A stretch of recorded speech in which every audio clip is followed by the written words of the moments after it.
إن الحمد لله نحمده ونستعينه ونستغفره ونؤمن به ونعوذ بالله من شرور أنفسنا ومن سيئات أعمالنا من يهده الله فلا مضل له ومن يضلله فلا هادي له وأشهد أن لا إله إلا الله وأشهد أن محمدا عبده ورسوله أما بعد فأعوذ بالله من الشيطان الرجيم بسم الله الرحمن الرحيم إن الذين يحبون أن تشيع الفاحشة في الذين آمنوا لهم عذاب أليم في الدنيا والآخرة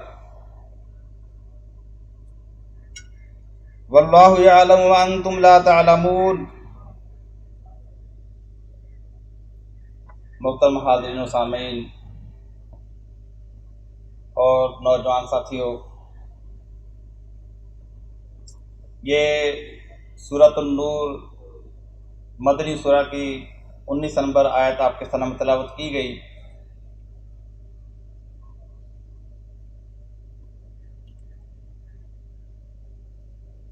اس آیت میں اللہ رب العزت نے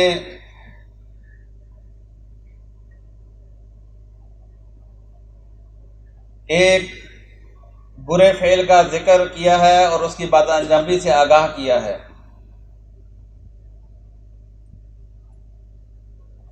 وما ان الذين يحبون ان تشيع الفاحشة في الذين آمنوا، بے شک وہ لوگ جو اس بات کو پسند کرتے ہیں کہ مومنوں کے درمیان فحاشی پھیلے، لہم عذاب علیم فی الدنیا والآخرہ، ان کے لیے ایک دردناک عذاب ہے دنیا کے اندر بھی اور آخرت کے اندر بھی۔ واللہ یعلم وانتم لا تعلمون، اللہ سب کچھ جانتا ہے لیکن تم نہیں جانتے۔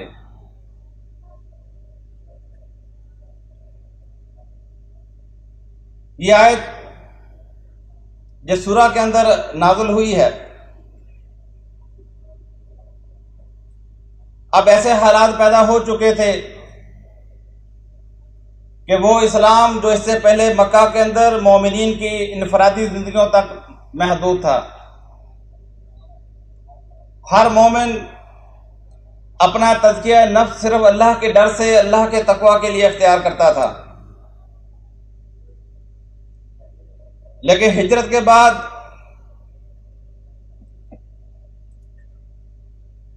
جب اسلام نے ایک ریاست کی شکل اختیار کی ہے، مومنوں کا ایک اجتماعی معاشرہ اس اسلام کی بنیادوں کے اوپر قائم ہو چکا ہے، اب وقت آ چکا تھا کہ مومنوں کی اس تطہیر کے لیے، ان کے معاشرے کو پاک کرنے کے لیے ان کے اندر حدود کا نظام بھی قائم کیا جائے۔ وہ تمام جرائم، وہ تمام بدکاریاں جو اس سے پہلے صرف وعظ اور نصیحت کے ذریعے ختم کرنے کی کوشش کی جا رہی تھی، اب اس کو بالقوہ بھی ختم کیا جائے۔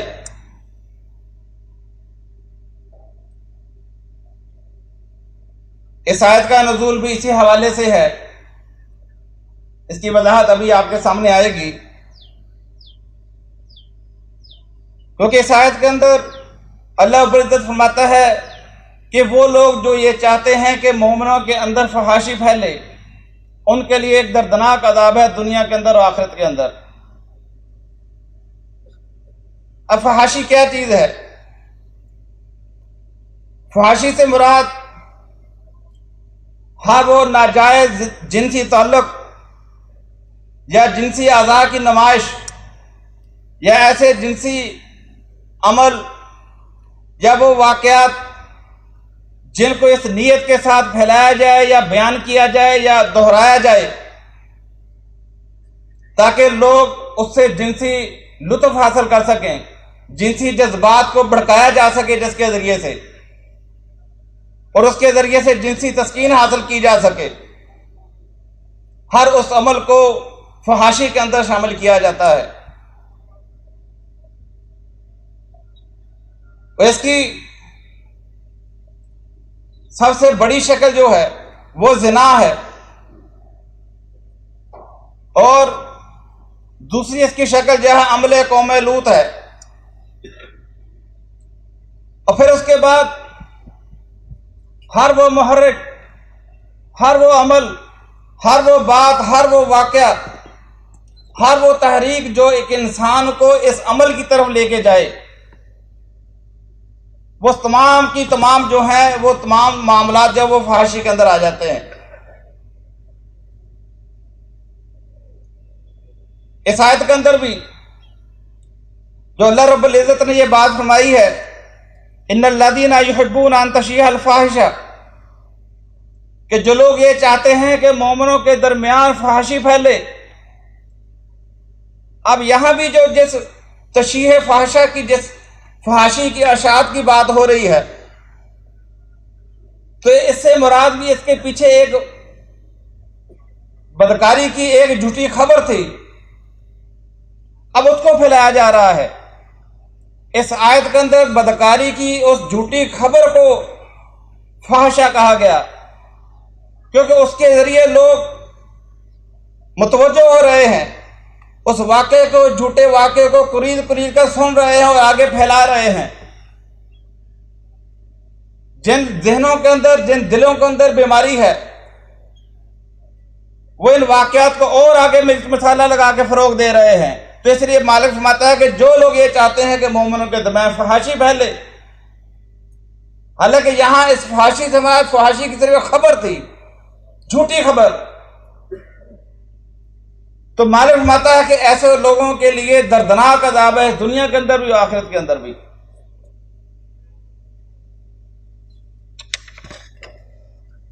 آپ دیکھیں کہ اسی بات کو آپ مزید سمجھ سکتے ہیں کہ اللہ کے رسول صلی اللہ علیہ وسلم نے زنا تک پہنچنے کے وہ تمام درجے، وہ تمام مراحل جو کہ انسان کو اس کھلی بدکاری کی طرف لے کے جاتے ہیں۔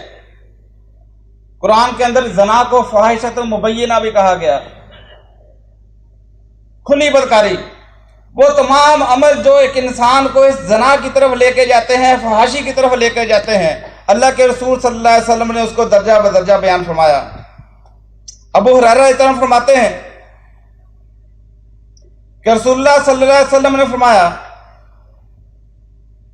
کتب علی ابن آدم نصیبہ من الزنا، کہ آدم کے ہر بچے کے حصے میں زنا کا ایک حصہ لکھ دیا گیا ہے۔ مدرکن ذالک لا محالہ، جس میں سے ہر شخص جو ہے کچھ نہ کچھ اس کا حصہ جو ہے اس کا حاصل کرتا ہے۔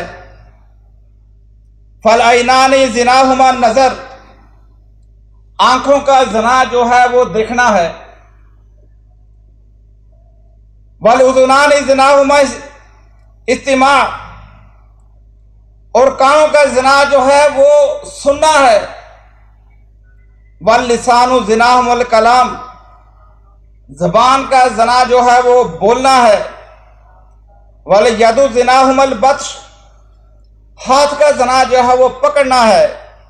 ورجل زناہا الخطا، فرمایا کہ پاؤں کا زنا جو ہے وہ چلنا ہے۔ والقلب یہوی ویتمنا، اور دل جو ہے وہ خواہش پیدا کرتا ہے یا تمنا پیدا کرتا ہے۔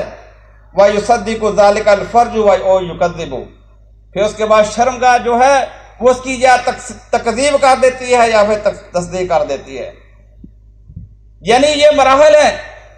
ایک انسان جو کچھ سوچتا ہے، جو کچھ دیکھتا ہے، جو کچھ سنتا ہے، جس چیز کے اندر اس کی دلچسپی ہے، جس کے وہ خواب بنتا ہے، اور جب اس کو موقع ملتا ہے پھر اس کو عملی طور پر بھی کر گزرتا ہے۔ اس کے دل کے اندر وہ خواہش موجود ہوتی ہے، جب سازگار حالات پیدا ہوتے ہیں انسان وہ کام کر گزرتا ہے۔ فرمایا کہ شرمگاہ جو ہے اس کی تکذیب کر دیتی ہے یا پھر تصدیق کر دیتی ہے۔ اسی طرح جب ہم لفظ استعمال کرتے ہیں فحش مواد، کہ جناب فلاں جگہ سے فحش مواد پکڑا گیا، تو اس سے مراد کیا ہوتا ہے؟ کہ ہر وہ تحریر، ہر وہ تصویر، ہر وہ ویڈیو، موسیقی، ہر وہ بات چیت، وہ اشارے، لطیفے یا اوریانی کا کوئی بھی ایسا طریقہ یا جنسی اعضاء کی کوئی بھی ایسی کوئی فعل، کوئی کہانی جو اس نیت کے ساتھ پیش کی گئی ہو کہ جس سے جنسی جذبات بھڑکیں، ہر وہ چیز جو ہو جنسی مواد کہلاتی ہے۔ اب آپ دیکھتے ہیں کہ دین اسلام کے اندر فحاشی کی حیثیت کیا ہے، اسلام اس کے لیے کیا قدغن لگاتا ہے۔ اور یاد رکھیں کہ فحاشی کی ضد جو ہے وہ حیا ہے، ایک طرف حیا ہے اور دوسری طرف یہ بے حیائی ہے۔ اللہ رب العزت نے اپنی کتاب کے اندر قیامت تک کے مومنوں کو اس بات سے آگاہ کرنے کے لیے آدم علیہ السلام کے واقعے کو بیان فرمایا ہے۔ آدم علیہ السلام کے واقعے کو بیان کرنے کے بعد بتا دیا کہ دیکھو یہ شیطان، یہ ابلیس جو تمہارا ازلی دشمن ہے، اس نے آدم علیہ السلام کے اوپر جو سب سے پہلا وار کیا وہ کہاں سے کیا ہے؟ فرمایا کہ فوسوس لہم الشیطان لیبدی لہما ما وری عنہما من سوآتہما، فرمایا کہ شیطان نے آدم اور حوا علیہ السلام کو وسوسہ ڈالا۔ کیوں وسوسہ ڈالا؟ لیبدی لہما ما وری عنہما من سوآتہما، تاکہ وہ اس کا کہا مان کر اس درخت کو چکھیں، پھر اس کے بعد جو ان کی شرمگاہیں ایک دوسرے سے چھپائی گئی تھی تاکہ وہ ایک دوسرے کے اوپر ظاہر ہو جائیں، جو اب تک ایک دوسرے سے چھپائی گئی تھی۔ پھر مالک فرماتا ہے کہ فَضَلَّهُمَا بِغُرُورٍ، جب شیطان نے آدم اور حوا علیہ السلام کو دھوکے کے ساتھ بہکا دیا، فَلَمَّا ذَاقَا الشَّجَرَةَ بَدَتْ لَهُمَا سَوْآتُهُمَا، جب انہوں نے درخت کو چکھا ہے تو اس کا نتیجہ کیا ہوا کہ ان کے کپڑے ان سے اتر گئے، ان کی شرمگاہیں ان کے اوپر واضح ہو گئیں۔ وَطَفِقَا يَخْصِفَانِ عَلَيْهِمَا مِنْ وَرَقِ الْجَنَّةِ، تو وہ دونوں جنت کے درختوں سے پتے توڑ توڑ کر اپنی شرمگاہیں چھپانا شروع ہو گئے۔ یعنی معلوم ہوا کہ شیطان کا جو اولین ہتھیار تھا وہ یہی تھا کہ جنت کے اندر بھی آدم اور حوا علیہ السلام کو ان کی شرمگاہیں ان کے اوپر کھول دی جائیں جو کہ اب تک اللہ نے ان سے چھپائی ہوئی تھی۔ یہ بات بیان کرنے کے بعد اللہ تعالیٰ نے بنی آدم کو مخاطب فرمایا، یا بنی آدم لا یفتننکم الشیطان، اے اولاد آدم ایسا نہ ہو کہ شیطان تم کو بہکا دے، تمہیں کسی فتنے کے اندر مبتلا نہ کر دے۔ کما اخرج ابویکم من الجنہ، جس طریقے سے اس نے تمہارے والدین کو جنت سے نکلوا دیا۔ ينزع عنہما لباسہما لیریہما سوآتہما، کہ اس نے ان کا لباس ان سے اتروا دیا تاکہ وہ ایک دوسرے کی شرمگاہوں کو دیکھ لیں۔ انہ یراکم وہو قبیلہ من حیث لا ترونہم، فرمایا کہ یہ شیطان اور اس کا قبیلہ تم کو ایسی جگہوں سے دیکھتا ہے جہاں سے تم ان کو نہیں دیکھ سکتے۔ یعنی اللہ رب العزت نے انسانیت کو جس چیز سے باخبر کیا وہ یہ اس بات سے باخبر کیا کہ شیطان کا ایک مشن یہ بھی ہے کہ تم لوگوں کو بے حیا بنائے، تمہارے سطر ایک دوسرے کے سامنے کھولے، تمہیں ایک دوسرے کے سامنے یہ ننگا کرنا چاہتا ہے، تمہارے اندر اس چیز کا تجسس پیدا کرنا چاہتا ہے کہ میں یہ چیز دیکھ لوں۔ اسی لیے آپ دیکھیں کہ اسی سورہ نور کے اندر اللہ رب العزت نے اس مومن معاشرے کو باحیا بنانے کے لیے مرد و عورتوں کے لیے کچھ احکامات بیان فرمائے کہ مومنوں کا معاشرہ کس طرح کا ہونا چاہیے۔ فَمَا قُل لِّلْمُؤْمِنِينَ يَغُضُّوا مِنْ أَبْصَارِهِمْ وَيَحْفَظُوا فُرُوجَهُمْ، اے نبی صلی اللہ علیہ وسلم ان مومنین سے کہیے کہ وہ اپنی نگاہیں جھکا کر رکھیں اور اپنی شرمگاہوں کی حفاظت کریں۔ ذَلِكَ أَزْكَىٰ لَهُمْ، فرمایا کہ یہ ان کی پاکیزگی کے لیے بہتر عمل ہے کہ اپنی نگاہیں جھکائیں اور اپنی شرمگاہوں کی حفاظت کریں۔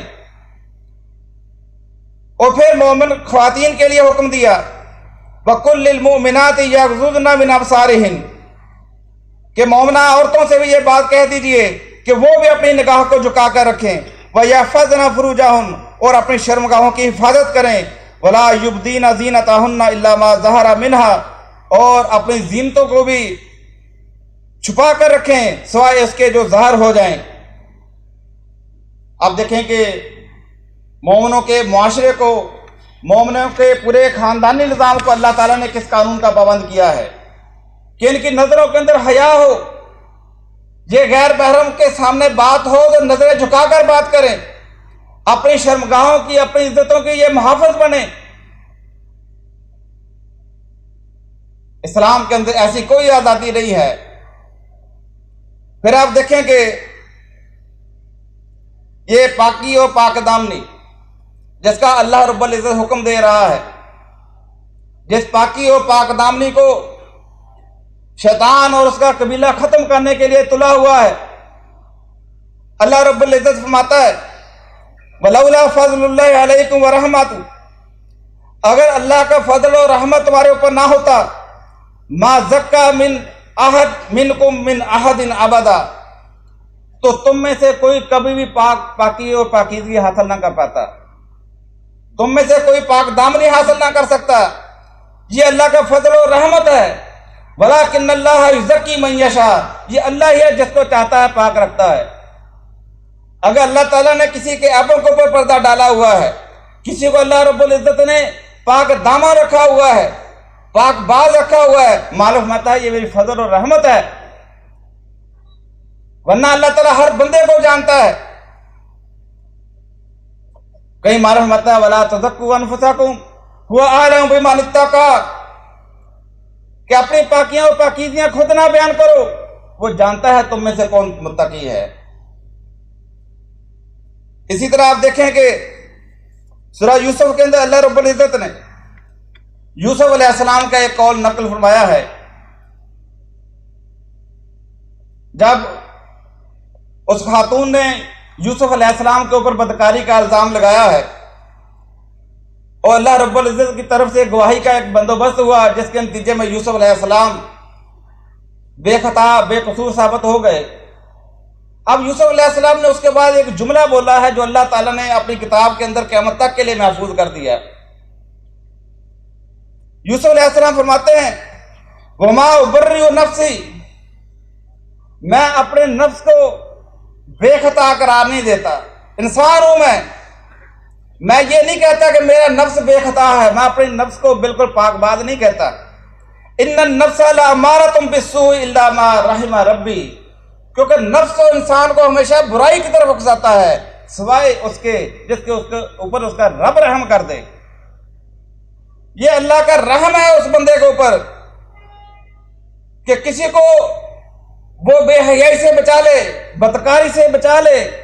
اب یوسف علیہ السلام کی مثال ہمارے سامنے ہے کہ کس طرح کا بدکار معاشرہ ہے کہ صرف ایک خاتون کا معاملہ نہیں ہے۔ سورہ یوسف کا مطالعہ کیا جائے تو پتہ چلتا ہے کہ جب بادشاہ مصر نے تمام ان خواتین کو بلایا ہے اور پوچھا کہ بتاؤ یوسف کا کیا معاملہ ہے، انہوں نے کہا کہ ہم ہی مجرم ہیں، ہم ہی نے اس کو بہلانے پھنسانے کی کوشش کی تھی۔ وہاں جمع کے ایک سیغے سے بات آتی، پتہ چلا کہ ایک خاتون نہیں تھی، وہاں تو پورا گروہ تھا جو یوسف علیہ السلام کے پیچھے پڑا ہوا تھا۔ اور یوسف علیہ السلام فرماتے ہیں کہ یہ تو میرے رب کا رحم ہے جس کے اوپر ہو جائے وہی بچ سکتا ہے، ورنہ نفس جو ہے وہ انسان کو ہمیشہ برائی کا سبق دیتا ہے، برائی کی طرف اکساتا ہے۔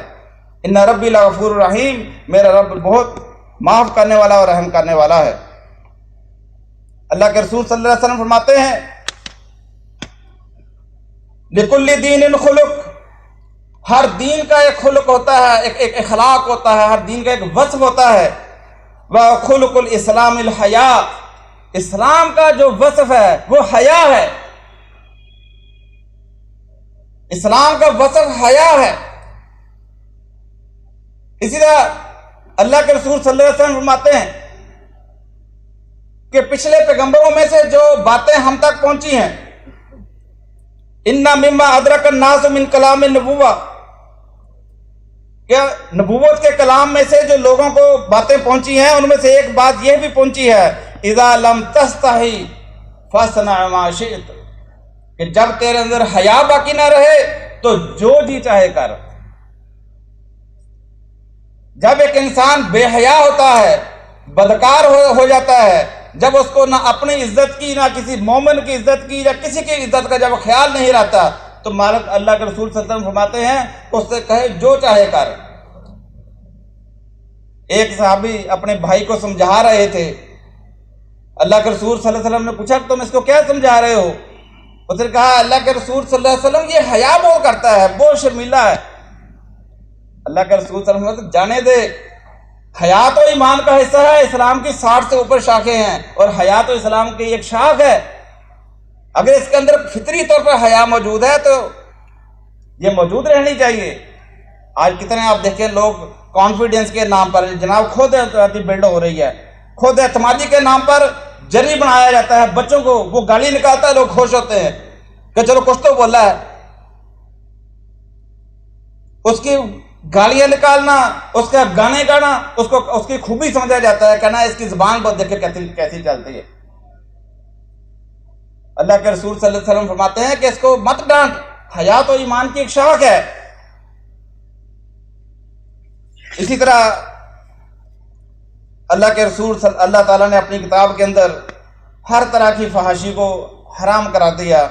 سورہ انعام کے اندر اللہ تعالیٰ فرماتا ہے قُلْ تَعَالَوْا أَتْلُوا مَا حَرَّمَ رَبُّكُمْ عَلَيْكُمْ، ان سے کہو کہ آؤ تمہیں میں پڑھ کر سناؤں کہ تمہارے رب نے تمہارے اوپر کیا حرام کیا ہے. جہاں اللہ تعالیٰ نے وہاں شرک اور دوسرے گناہوں کو ذکر کیا، وہاں اس کے ساتھ فرمایا وَلَا تَقْرَبُوا الْفَوَاحِشَ مَا ظَهَرَ مِنْهَا وَمَا بَطَنَ، کہ کسی بھی طرح کی فحاشی کے قریب بھی نہ جاؤ، چاہے وہ کھلی فحاشی ہے، یعنی کھلی فحاشی سے مراد وہ زنا ہے، یعنی آپ کا عملی طور پر زنا میں پڑ جانا، وما بطن، چاہے وہ خفیہ ہے، چاہے وہ اس کی طرف لے کے جانے والا کوئی فعل ہے، چاہے اس طرف لے جانے والا کوئی لطیفہ ہے، چاہے کوئی واقعہ ہے، کوئی بھی ایسی چیز ہے جو آپ کو اس طرف مائل کر دے، اس کے پاس بھی نہ جاؤ. اسی طرح جیسا کہ آپ کے سامنے اس سورہ کے تعارف کے اندر بیان کیا گیا کہ اب وقت آ چکا تھا کہ وہ حدود قائم کی جائیں کہ معاشرے کے اندر سے قانونی طور پر زنا کو اور فحاشی کا حصے کو ختم کر دیا جائے. اس کے لیے قانون سازی کی گئی. معلوم آتا ہے کہ دیکھو الزانیۃ والزانی فاجلدوا کل واحد منہما 100 جلدہ، زنا کرنے والا مرد ہو یا زنا کرنے والی عورت ہو، ان میں سے ہر ایک کو 100 کوڑا مارا جائے. وَلَا تَأْخُذْكُمْ بِهِمَا رَأْفَةٌ فِي دِينِ اللَّهِ، اور جب ان کو 100 کوڑے مارے جائیں تو اللہ کی دین کو قائم کرتے ہوئے تمہارے دل کے اندر ذرا برابر بھی ترس نہیں آنا چاہیے. ان کنتم تؤمنون باللہ والیوم الآخر، اگر تم واقعی اللہ یوم آخرت کو بھی ایمان رکھنے والے ہو. اور صرف یہ نہیں کہ ان کو کسی کمرے میں داخل کر کے کوڑے مار دیے جائیں تاکہ ان کا کسی کو شعور نہ ہو، کسی کو علم نہ ہو. وَلْيَشْهَدْ عَذَابَهُمَا طَائِفَةٌ مِّنَ الْمُؤْمِنِينَ، فرمایا کہ اس وقت مومنوں کا ایک گروہ وہاں پہ دیکھنے والا بھی موجود ہو. یعنی نہ صرف یہ کہ ان کو جسمانی اذیت دی جائے بلکہ اس کے ساتھ ساتھ ان کی جو زنا کی ان کی جو حیثیت ہے کہ یہ زانی تھے، انہوں نے زنا کیا ہے، تب کہ ان کی حیثیت معاشرتی حیثیت سے بھی لوگ آگاہ ہو جائیں. یہ سزا ہے. اور حدیث کے اندر اس کی وضاحت میں آتا ہے کہ یہ سزا جو بیان کی گئی ہے یہ کواروں کے لیے ہے، اور اگر شادی شدہ ہے تو اس کو رجم کیا جائے گا، سنسار کیا جائے گا ان کو.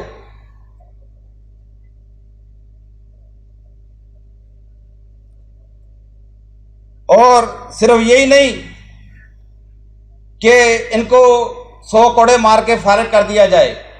اب ان کی معاشرتی حیثیت کا تعین دیکھیں کہ کیا فرمایا گیا.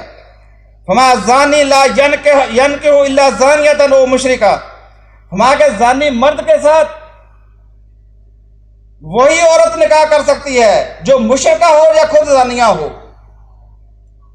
وَالزَّانِيَةُ لَا يَنْكِحُهَا إِلَّا زَانٍ أَوْ مُشْرِكٌ، اور زانیہ عورت کے ساتھ وہی مرد شادی کر سکتا ہے جو خود زانی ہو یا مشرک ہو. وَحُرِّمَ ذَلِكَ عَلَى الْمُؤْمِنِينَ، مومنوں کے اوپر ان کے ساتھ نکاح کرنا حرام ہے. اب دیکھیں کہ ان کی معاشرتی حیثیت کیا بن کے رہ گئی. 100 کوڑے کھانے کے باوجود بھی وہ اس لائق نہیں ہے کہ کسی پاک باز مرد یا عورت کے قابل ہو سکیں. وہ یہ حیثیت ہے.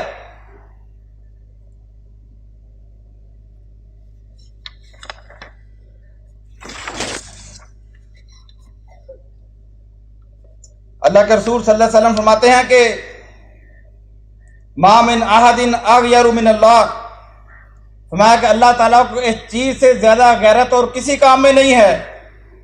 من اجل ذالک حرم الفواحش، فرمایا کہ اللہ تعالیٰ کو سب سے زیادہ جس چیز سے غیرت ہے وہ فحاشی سے ہے. اسی وجہ سے اللہ تعالیٰ نے فحاشی کو حرام قرار دیا ہے. اسی طرح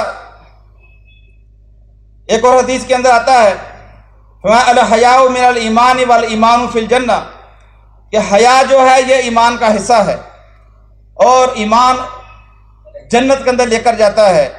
والبذاء من الجفا، فرمایا کہ فحاشی جو ہے ظلم ہے. والجفاء فی النار، اور ظلم انسان کو جو ہے جہنم کے اندر لے جاتا ہے. عبداللہ بن عمر رضی اللہ عنہ فرماتے ہیں، اللہ کے رسول صلی اللہ علیہ وسلم کا اخلاق بیان کرتے ہوئے فرماتے ہیں ان رسول اللہ صلی اللہ علیہ وسلم لم یکن فاحشا ولا متفحشا. وہ فرماتے ہیں کہ اللہ کے رسول صلی اللہ علیہ وسلم نہ تو فحش گو تھے نہ فحاشی کے کوئی کام کرتے تھے. وقال ان من احبکم الی احسنکم اخلاقا، اور اللہ کے رسول صلی اللہ علیہ وسلم فرمایا کرتے تھے تم میں سے سب سے زیادہ مجھے وہ شخص محبوب ہے جیسا اخلاق سب سے اچھا ہے. یعنی رسول اللہ صلی اللہ علیہ وسلم کی آپ دیکھیں پوری زندگی گزری ہے. عبداللہ بن عمر رضی اللہ عنہ ان کی گواہی دے رہے ہیں کہ آپ نے نہ کبھی فحش گوئی کی تھی نہ کبھی فحش عمل کیا تھا. اسی طرح عائشہ صدیقہ رضی اللہ عنہا فرماتی ہیں کہ اللہ کے رسول صلی اللہ علیہ وسلم نامحرم عورتوں سے اتنا دور رہنے والے تھے کہ جو عورتیں بیعت کے لیے بھی آیا کرتی تھیں تو اللہ کے رسول صلی اللہ علیہ وسلم ان سے زبانی بیعت لیا کرتے تھے اور سے کہتے تھے جا چلی جا تیری بیعت ہو گئی، جبکہ مردوں سے ہاتھ کے اوپر ہاتھ رکھوا کر بیعت لی جاتی تھی. اسی طرح رسول اللہ صلی اللہ علیہ وسلم فرماتے ہیں میں یضمن لی ما بین لحیہ وما بین رجلی، کہ جو شخص مجھے ان 2 چیزوں کی ضمانت دے دے، ایک جو اس کے 2 جبڑوں کے درمیان ہے یعنی اس کی زبان، اور دوسری جو اس کی 2 ٹانگوں کے درمیان ہے یعنی اس کی شرمگاہ. ہمارا کہ جو کوئی مجھے اس چیز کی ضمانت دے دے اضمن لہ الجنہ، میں اس کو جنت کی ضمانت دیتا ہوں. یعنی وہ اس بات کی ضمانت دے دے کہ میری زبان اور میری شرمگاہ وہیں پہ استعمال ہوگی جہاں اللہ کا حکم ہوگا، اور وہاں سے رک جائے گی جہاں سے اللہ اس کے رسول صلی اللہ علیہ وسلم کی ممانعت ہوگی. مجھے کوئی اس بات کی گارنٹی دے دے تو میں اس کو جنت کی گارنٹی دے دیتا ہوں. اب آپ آتے ہیں کہ ہمیں پتہ چلا کہ فحاشی کیا چیز ہے، اس کی دین اسلام کے اندر کیا سزا مقرر کی گئی ہے. اب اگلی چیز ہے تشریح فحاشا، کہ اس کو پھیلانا، فحاشی کی باتوں کو، بے حیائی کی باتوں کو پھیلانا یہ کتنا بڑا جرم ہے. تو تشریح فحاشا سے مراد یہ ہے کہ کوئی بھی ایسا مواد، کوئی بھی ایسی خبر، کوئی بھی ایسی چیز جو جنسی جذبات کو بھڑکائے، وہ ناجائز جگہ پر، ایک ہے جائز مقام جہاں پہنچانا ضروری ہے، کہاں پہنچائی جا سکتی ہے، وہ قاضی کے پاس پہنچائی جا سکتی ہے، یہ ہے جائز مقام. لیکن اس کی بھی کچھ شرائط ہیں، وہ بھی آپ کے سامنے آئیں گی. باقی سب مقام آپ نے ایک بات آنکھوں سے بھی دیکھ لی، یعنی ایک تو چیزیں وہ ہیں جو ہمارے ہاں ڈائجسٹ، رسالے، فلمیں، ڈرامے، وہ تو ساری چیزیں جھوٹی ہیں، آپ کو پتہ بناوٹی ہیں. لیکن یہاں تو بات اس چیز کی ہو رہی ہے جو حقیقت میں بھی ہوا واقعہ. آپ نے ایک فحاشی کا واقعہ دیکھا، اس کے بھی کچھ شرائط مقرر کی گئی کہ آپ اس کو کہاں پہنچا سکتے ہو. آپ کسی مومن کو اس بات کی بھی اجازت نہیں کہ اس کو بھی لوگوں کے اندر پھیلائے. جائز واقعے کو آنکھوں دیکھے واقعے کو بھی وہ ہر جگہ نہیں پہنچا سکتا.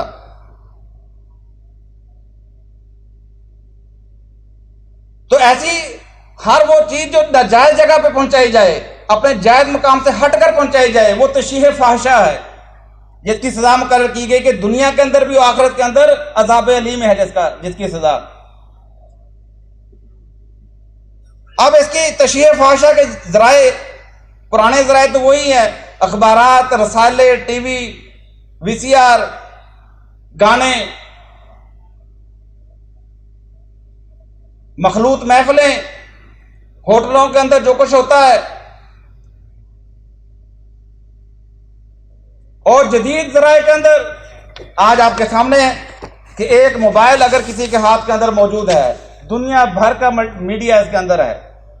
یہ آپ کا ٹی وی بھی ہے، یہ آپ کا ڈیک بھی ہے، یہ وی سی آر بھی ہے، یہ آپ کا خط بھی ہے اس کے اندر. اس کے ذریعے پوری دنیا ایک گلوبل ولیج بن گئی. پوری دنیا کے اندر جو کچھ ہو رہا ہے، جو کچھ نشریات چل رہی ہیں، وہ آپ کی جیب کے اندر ہے، وہ آپ کے ہاتھ کے اندر ہے. جہاں سے پھیلائی جانے والی ایک بات آپ کے ایک بٹن دبانے سے ہزاروں لاکھوں لوگوں تک پہنچ جاتی ہے. پھر وہ لوگ اپنے نیٹ ورک میں پھیلاتے ہیں، کروڑوں لوگوں تک وہ بات پہنچ جاتی ہے. یعنی پہلے تو آپ ایک بات ایک کان میں ڈالتے تھے، وہاں وہ جب تک آگے کام نہیں کرتا، آگے بات نہیں پہنچاتا، وہ رک جاتی تھی. یہاں تو معاملہ یہ کہ ہر کام آٹو پہ ہو رہا ہے. اس کی لاکھوں کروڑوں کاپیاں خود بخود آپ کی فرینڈ لسٹ میں جا رہی ہیں، فرینڈ کے فرینڈ کو جا رہی ہیں، اور جو بھی اس معاملے میں دلچسپی رکھتا ہے وہ آگے اپنے فرینڈ کو شیئر کر رہا ہے. یعنی آج تشریح فاحشہ کا طریقہ، آج جو میڈیا اتنا تیز ہے کہ آپ ایک بات جو آگے فارورڈ کرتا ہے اس کو خود علم نہیں ہے یہ کہاں تک جائے گی، یہ رکے گی بھی یا یہ پھر لاکھوں کروڑوں سے گھوم کر پھر آپ کے پاس آ جائے گی. یہ صورتحال ہے.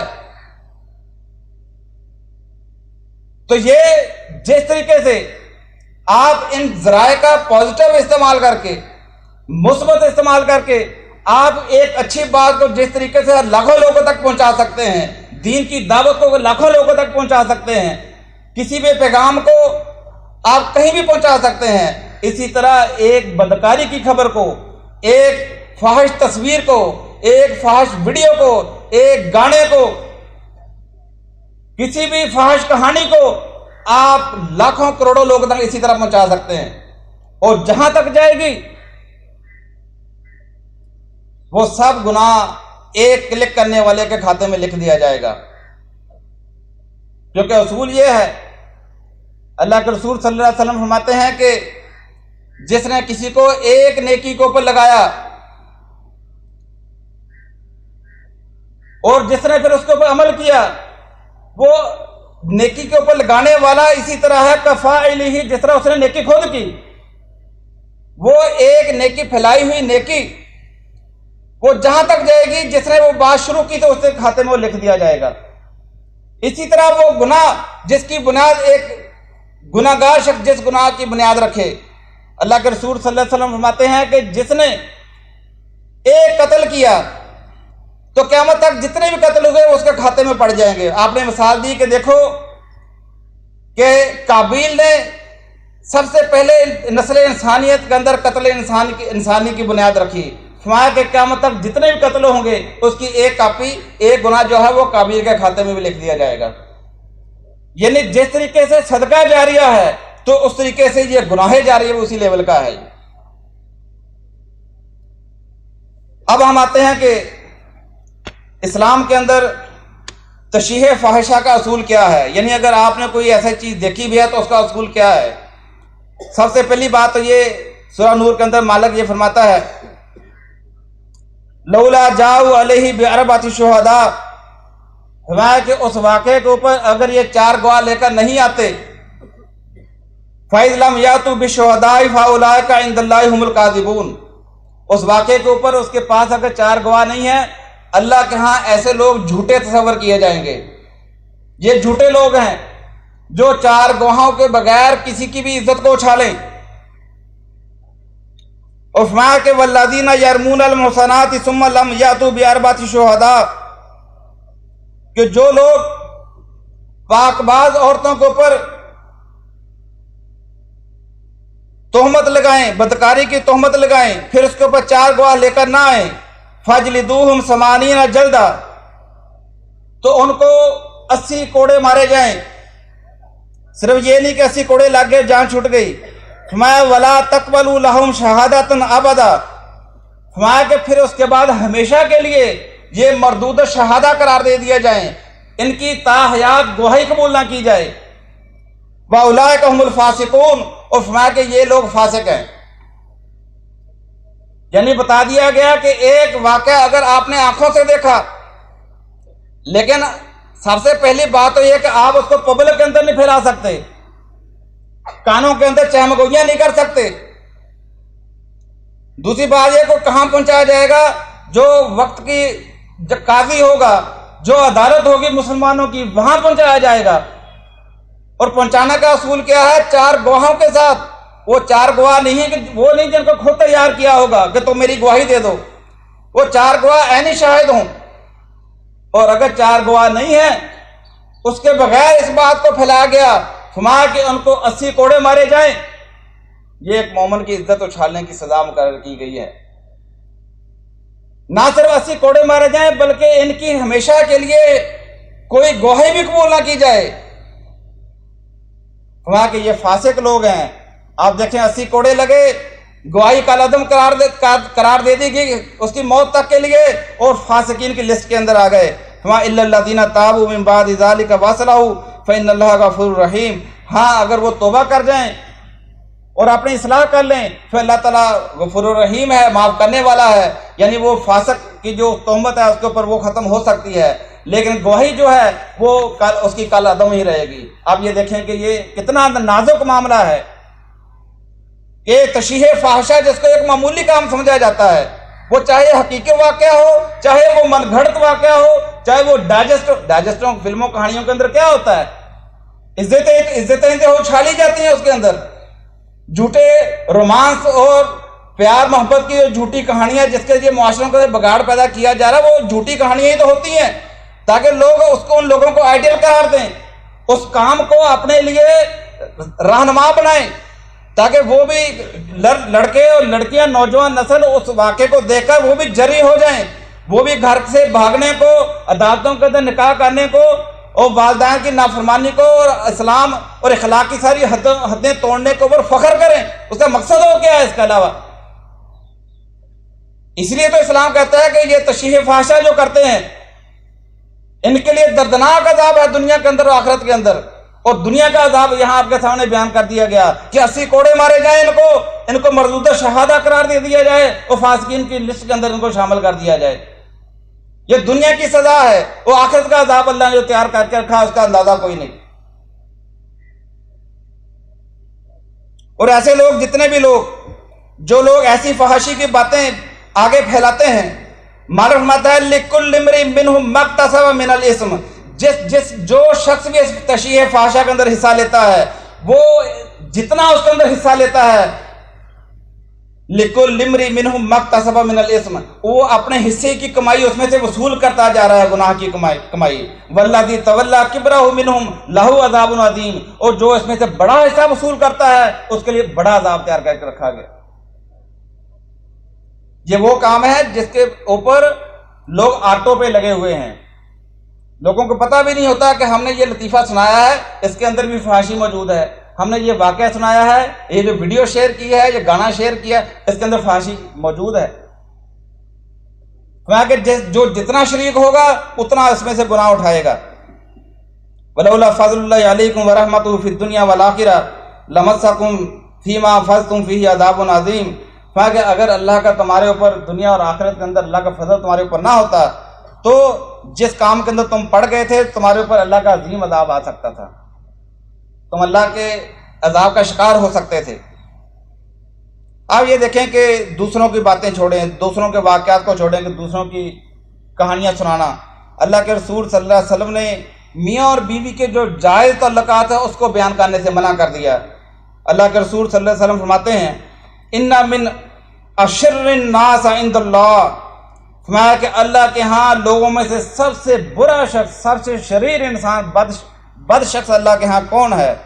فرمایا کہ وہ شخص ہے منزلتاً یوم القیامہ، جو قیامت کے دن جو قرار پائے گا۔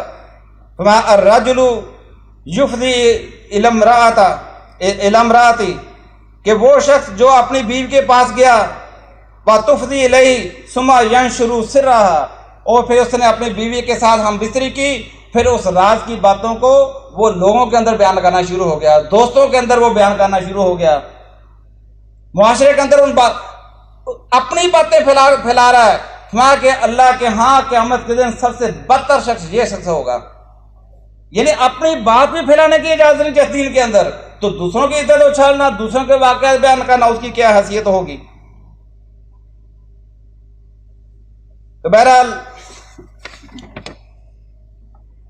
اب ہم دیکھتے ہیں کہ اس تشریح فاحشہ کے اندر کون لوگ ہیں جو مبتلا ہیں، جو اس کے اندر ملوث ہیں۔ سب سے پہلا گروہ تو وہ ہے جو پیشہ ور گروہ ہے، جن کا پیشہ ہی یہ کام ہے فحش ویڈیو بنانا، فحش تصویریں بنوانا، اس کے پیسے ملتے ہیں ان کو، کھینچنے والوں کو، ویڈیو بنانے والے کو، گانا بنانے والے کو، فلم ساز کو، ڈرامہ ساز کو، اس کی کمائی کا ذریعہ ہے یہ۔ اور جو اس کے اندر اداکار ہیں، فنکار ہیں، گلوکار ہیں، ان کا بھی پیشہ یہ۔ سب سے پہلے تو یہ لوگ ملوث ہوتے ہیں اس کے اندر۔ پھر دوسرا گروہ وہ ہے جو بظاہر اس کام کے اندر ملوث نظر نہیں آتا، یہ ڈائجسٹ رسالے لکھنے والے،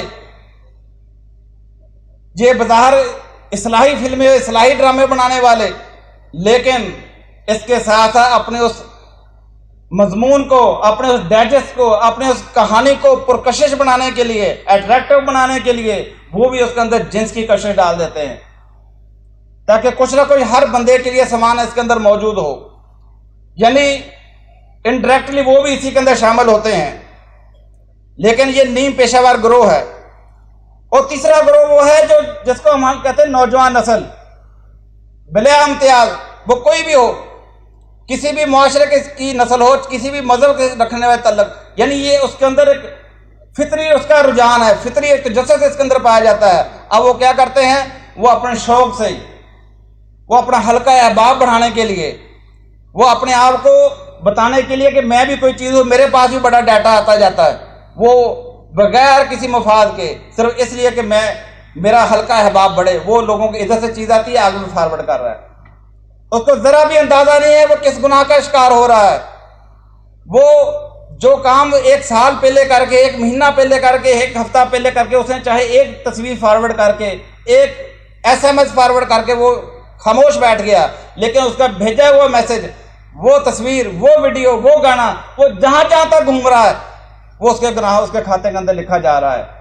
یہ شوقیہ فنکار جو ہیں، یہ شوقیہ طور پر یہ کس کام کے اندر جو ملوث ہیں، نہ صرف یہ کہ اپنی آخرت برباد کر رہے ہیں، بلکہ اس کے ساتھ ساتھ وہ دوسروں کے بھی آخرت کو برباد کرنے کے پیچھے تلے ہوئے ہیں۔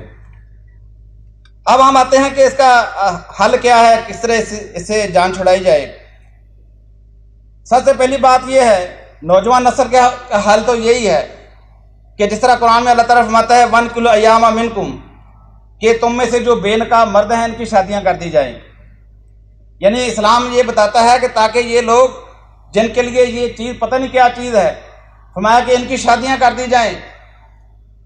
اور ایک حدیث کے اندر اللہ کے رسول صلی اللہ علیہ وسلم فرماتے ہیں کہ تم میں سے جو بھی صاحب استطاعت ہیں، نکاح کا خرچہ برداشت کر سکتے ہیں، ان کو چاہیے کہ وہ نکاح کر لیں، کیونکہ نکاح جو ہے وہ نظروں کو جھکانے کا سبب بنتا ہے۔ اور پھر یہی نہیں، فرمایا کہ اگر کسی کے پاس وسائل نہیں ہے، اس سے چاہیے کہ وہ روزے رکھے، پھر وہ روزے جو ہیں وہ اس کی اس حص کو کم کر دیں گے۔ اسی طرح شادی شدہ افراد جو ان کاموں کے اندر ملوث ہوتے ہیں، اللہ کے رسول صلی اللہ علیہ وسلم فرماتے ہیں کہ اگر آپ دیکھو کہ ایک عورت جو ہے، شیطان عورت کی شکل میں آتا ہے اور عورت کی شکل میں چلا جاتا ہے، لہذا اگر کوئی کسی عورت کو دیکھ کر کسی بھی طریقے سے، اس وقت عورت دیکھی جاتی سے آئے تو بہت سارے ذرائع ہیں لوگ جس طریقے سے لوگ فرمایا کہ جس کے اندر یہ فطری خواہش پیدا ہو جائے، وہ اپنی بیوی کے پاس جائے، وہاں جا کے اپنی خواہش پوری کرے، وہ غلط جگہ نہ ڈھونڈے۔ اسی طرح اس کا ایک طریقہ یہ ہے کہ نگاہوں کی حفاظت کی جائے، غض بصر، یعنی ایسی ہر جگہ سے جانے سے گریز کیا جائے۔ عملی طور پر بھی ایسی ہر محفل جہاں مخلوط محفلیں ہوں، جہاں بے پردگی ہو، جہاں اس طرح کا ماحول ہو، وہاں سے جانے سے تقویٰ کا تقاضا یہ ہے، جس طرح کل آپ کے سامنے آیتیں پڑھی گئی، یعنی جہاں بھی اللہ کی آیتوں کا انکار کیا جا رہا ہے، جہاں بھی بے حیائی ہے، فحاشی ہے، جہاں بھی رسول اللہ صلی اللہ علیہ وسلم کی سنت کے خلاف کام ہو، وہاں جانے سے گریز کیا جائے۔ تو ایسی ہر جگہ سے جانے سے گریز کیا جائے جو فحش محفل ہے، ایسی ہر ویب سائٹ کو وزٹ کرنے سے گریز کیا جائے جہاں آپ کو پتا ہے یہاں یہ مواد پڑا ہوا ہے۔ نگاہوں کی حفاظت کی جائے۔ اور پھر دوسری بات یہ ہے کہ اگر گناہ ہو گیا ہے تو توبہ استغفار کو عادت بنائیں، اللہ سے معافی مانگیں، گڑگڑا کر سچے دل سے معافی مانگیں۔ دوبارہ یہ نہیں کہ شیطان کے وسوسے میں آ جائیں کہ چلو یہ کام تو کر ہی لیا کہ باقی کام بھی کر لیا جائے، نہیں، فوری طور پر واپس آ جایا جائے۔ اور اگلا طریقہ یہ ہے، اللہ کے رسول صلی اللہ علیہ وسلم فرماتے ہیں کہ تم میں سے اگر کوئی لات اور عزیٰ کی قسم کھائے تو فوری طور پر اس کے بعد، یعنی آٹومیٹک کسی سے کھائی گئی ہے، ظاہر ہے وہ جاہلی معاشرے میں سے آئے تھے، عادت بنی ہوئی تھی، کہ اگر کوئی لات اور عزیٰ کی قسم کھا لے تو پھر اس کے بعد لا الہ الا اللہ کہے، اور اگر کوئی اپنے بھائی سے کہے کہ آؤ جوا کھیلیں تو اس کے بعد وہ صدقہ کرے۔ تو اب ایک طریقہ یہ ہے کہ اگر کوئی شخص یہ کام کر بیٹھتا ہے، اگر وہ اپنی عادت سچے دل سے واقعی ختم کرنا چاہتا ہے، اگر اس سے یہ کام سرزد ہو جائے تو اپنے اوپر ایک صدقہ واجب کر لے، وہ صدقہ ادا کرے۔ وہ صدقہ اتنا کم بھی نہ ہو کہ دیتے ہوئے پتہ بھی نہ چلے، وہ اتنا زیادہ بھی نہ ہو کہ وہ دے ہی نہ پائے، تو ایک معتدل مقدار کا صدقہ اپنے اوپر واجب کر لے کہ اگر میں یہ کام کروں گا تو اللہ کی راہ میں اتنا مال خرچ کروں گا یا اتنے نوافل ادا کروں گا، تاکہ اس کے نفس کی تربیت ہو جائے، اس کا تزکیہ ہو جائے۔ پھر اس کے بعد یہ ہے کہ اپنے آپ کو مومنوں کی محفلوں کے اندر، پروگراموں کے اندر اپنے آپ کو مصروف کریں، کھیل کود یا جسمانی ورزش کے اندر اپنے آپ کو مبتلا کریں، پازیٹیو سرگرمیاں اپنائیں، تعمیری سرگرمیوں کے اندر حصہ لیں، ایسی ہر وہ چیز اس سے بچیں جو آپ کو بے حیائی کی طرف لے جانے والی ہے۔ اگر کوئی شخص لیپ ٹاپ، کمپیوٹر، ٹیبلٹ، کوئی بھی چیز استعمال کرتا ہے، نیٹ استعمال کرتا ہے، وہ پبلک کے اندر بیٹھ کے استعمال کرے، چھپ کر استعمال نہ کرے، گھر کے اندر سارے افراد کے اندر بیٹھ کے استعمال کرے، تاکہ سب کے آنے جانے والے کو اس کے اوپر نظر ہو۔ جو تنہا ہونے کی وجہ سے اگر اس کا ذہن غلط طرف جاتا بھی ہے، اس طرف جانے کے چانس کم سے کم ہو جائیں۔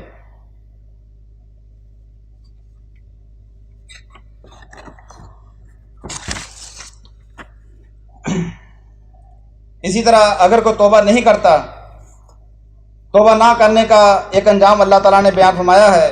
بظاہر تو یہ یہود کے لیے ہے کہ یہود یہ کہتے تھے کہ جنت سب ہمارے لیے بنی ہے، ہم ہی جنت کے اندر جائیں گے، چند دن رہ کے پھر واپس آ جائیں گے، جہنم اگر چلے بھی گئے تھوڑے دنوں کے بعد پھر واپس آ جائیں گے۔ تو اللہ تعالیٰ نے ان کے جواب کے اندر یہ آیت بظاہر کہی ہے، کیونکہ ان کے ذہن میں یہ تھا کہ ہم تو بخشی بخشائی قوم ہے، پیغمبروں کی اولاد میں سے ہیں۔ اسی طرح آج ہمارے ذہن میں بھی یہ بات آ سکتی ہے کہ ہمارا عقیدہ ٹھیک ہے، ہم نے تو جنت میں جانا ہی ہے، بد کرداری و بے حیائی کا کوئی کام کر بھی لیں گے، بالآخر پھر جنت میں چلے جائیں گے۔ لیکن قرآن بتاتا ہے کہ اگر کوئی ایک انسان توبہ نہ کرے، وہ گناہ کے اوپر ہی ضد رکھے، اسی کے اوپر اس کا اصرار رہے، اس کا نتیجہ کیا ہے؟ فرمایا بلا من کسب سیئۃ واحاطت بہ خطیئۃ، فرمایا کہ بے شک وہ لوگ جس نے بری کمائی اس کی خطاؤں نے اس کو گھیر لیا، فاولئک اصحاب النار هم فیہا خالدون، یہی جہنم میں جانے والے ہیں جہاں یہ ہمیشہ رہیں گے۔ کہ اس نے توبہ کا کبھی تصور ہی نہیں اس کے ذہن میں آیا، گناہ کو چھوڑنے کا کبھی تصور ہی نہیں آیا، بلکہ ہمیشہ اسی کے اوپر ڈٹا رہا کہ یہ اس کی کوئی بات نہیں ہے، میں جنت، بالآخر میں میرا آخری ٹھکانہ جنت ہی ہے۔ تو مالک فرماتا ہے کہ جو ایسا خطا کار ہوا کہ اس کی خطاؤں نے ایسا گھیر لیا کہ اس سے کبھی نکل ہی نہیں پایا، کہ اس کا انجام یہ ہے کہ ہمیشہ جہنم کے اندر وہ جا سکتا ہے۔ کلا بل ران علی قلوبہم ما کانوا یکسبون، کہ توبہ کا تصور، تو توبہ کا خیال ان کے دلوں کے اندر نہیں آتا جن کے دل زنگ آلود ہو چکے ہیں۔ جو یہ بد کرداری ایک انسان سوچتا ہے کہ میں نے بہت کچھ کر لیا، اب واپس آنے کا کیا فائدہ؟ تو معلوم آتا ہے کہ اصل بات یہ نہیں ہے، کلا بل ران علی قلوبہم ما کانوا یکسبون، بات یہ ہے کہ جو یہ کمائی کرتے رہے اس کی وجہ سے ان کے دل زنگ آلود ہو چکے ہیں، اب یہ تقویٰ کی طرف آنے کے لیے تیار نہیں ہے، یہ واپس ہونے کے لیے تیار نہیں ہے۔ تو اللہ تعالیٰ یہ دعا ہے کہ اللہ تعالیٰ ہمیں ایمان اور اس کے سارے تقاضے پورے کرنے کی توفیق عطا فرمائے، اور ہر طرح کی فحاشی کھلی ہو یا چھپی ہو، ہر طرح کی بے حیائی، ہر وہ عمل جو ایمان کے منافی ہے، جو ایمان والوں کو زیب نہیں دیتا، جو عباد الرحمن کی شان نہیں ہے، اللہ تعالیٰ اس سے توبہ کرنے کی، اس کو چھوڑنے کی توفیق عطا فرمائے۔ ربنا اغفر لنا وتب علینا انک انت التواب الرحیم۔